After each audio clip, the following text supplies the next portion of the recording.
মাহমুদ গজনবী ডাক দিয়ে বলেন, না না,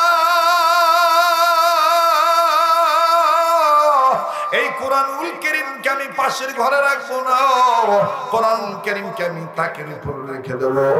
এবার সুলতান মাহমুদ গজনবী যে জায়গায় কোরআন ছিলেন ওই জায়গায় রাখলেন।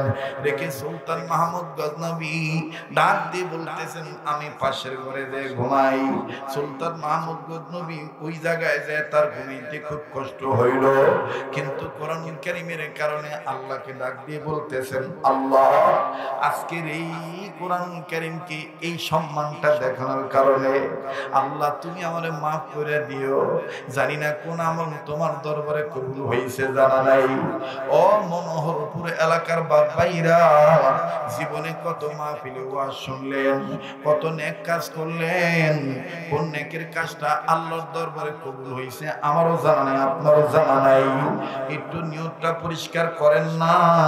যেই হাতটা দিয়া বারবার কাবা ধরি, যেই হাতটা আল্লাহ ওয়ালাদের হাতের সাথে লাগানো, এই কাবা ধরা হাতের সাথে হাত উঠাইয়া আজকে আপনি একটু কষ্ট করিয়া, সময় দিয়া, ধৈর্য ধারণ করিয়া মোনাজাত করে একসাথে বিদায় নিয়ে যাবেন বাজান।